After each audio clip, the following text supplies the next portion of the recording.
تراب نام کا ایک کافر تھا، توجہ کرنا، تراب نام کا ایک کافر تھا، وہ رستے سے جا رہا تھا، اس نے دیکھا ایک طالب علم اپنے قلم سے کچھ لکھ رہا ہے، اور لکھتے لکھتے اس کا قلم زمین پہ گر گیا ہے۔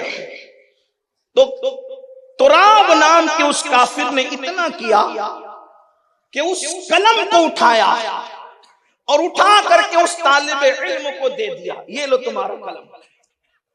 اس نے اتنا کیا، کس نے کیا؟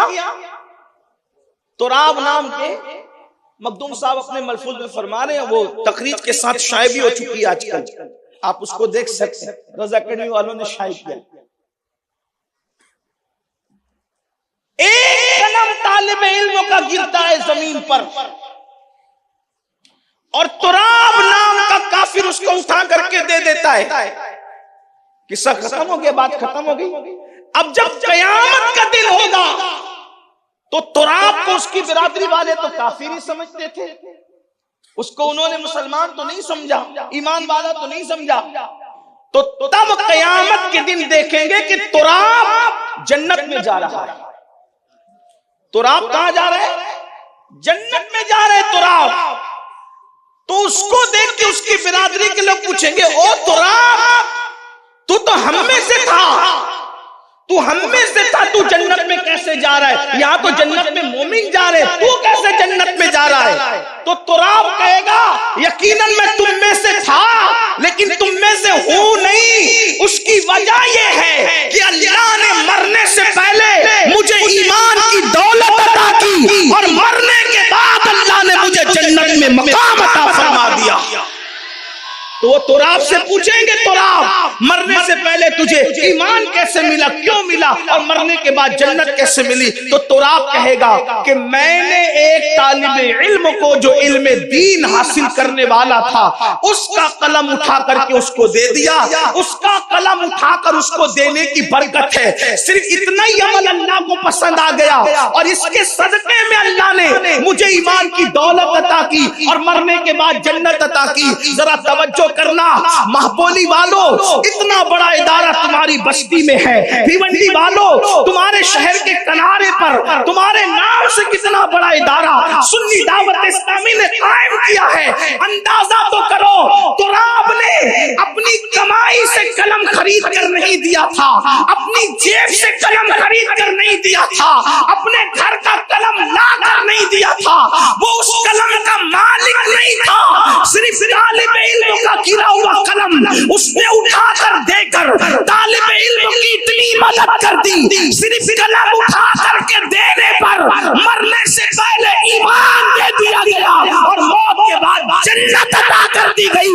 گرے ہوئے قلم دینے والے کو یہ مقام دیا جاتا ہے جو اپنی محنت کی کمائی سے ان مدرسوں پہ خرچ کرتے ہیں، اپنے مرحومین کے نام پہ دیتے ہیں، اللہ ان کو اور ان کے مرحومین کو کیا مقام عطا فرمائے گا۔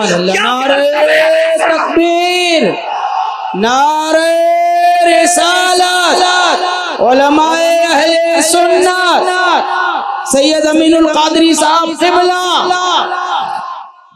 اس لیے ہمیں کوشش کرنی چاہیے کہ جہاں علم کا کام ہو رہا ہے ہم وہاں پر اپنا حصہ لگائیں اور اس میں مدد کریں، تعاون کریں۔ اس کی وجہ یہ، بلکہ یہاں تک فرمایا گیا کہ جس بستی میں قرآن کی تلاوت ہوتی ہے اس بستی سے عذاب اٹھا لیا جاتا ہے۔ میں تو سوچتا ہوں مہاپولی والے کتنے خوش نصیب ہوں گے کہ اس بستی کے اندر مفتیان کرام مفتی بن کر کے نکل لیں، عالم بن کے نکل۔ حدیث پاک میں طالب علم جس قبرستان سے گزر جائے، طالب علم جس قبرستان سے گزر جائے اس قبرستان سے عذاب اٹھا لیا جاتا ہے۔ اتنے سارے علماء کا جو مسکن و بستی، تو مہاپولی والوں کو تو اللہ کا شکر ادا کرنا چاہیے کہ صرف مدرسے کا قیام تمہارے زندوں کو فائدہ نہیں دے رہا ہے بلکہ تمہارے مردوں کو بھی عذاب الہی سے بچانے کا سبب بن گیا۔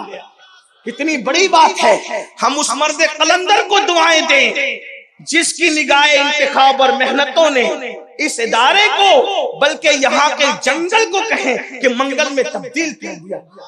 میں حاضر ہوا تو اتنے سارے علماء سے ملاقات ہوئی تو میں نے اپنے کسی دوست سے کہا کہ مدرسے کے جلسے میں، دستار کے جلسے میں آنے کا فائدہ کتنا ہوتا ہے کہ کتنے اللہ والوں کے چہروں کی زیارت ہو جاتی ہے، اتنے سارے علماء ہم کہاں سے لائیں گے؟ اگر ماپولی میں کسی کروڑ پتی کے بیٹے کی بھی شادی ہوتی تو شاید اتنے علماء وہ جمع نہیں کر پاتا جتنے یہ دستار بندی کے موقع پر امیر سنی دعوت اسلامی نے جمع فرمایا۔ تو یہ چیز ہے، اس لیے علم کے راستے میں مدد کرو، ایک دوسرے کی مدد کرو، علم کی راہ، کیونکہ اللہ کے رسول نے فرمایا العلم حیات الاسلام وعماد الدین، علم اسلام کی زندگی ہے اور دین کا ستون ہے۔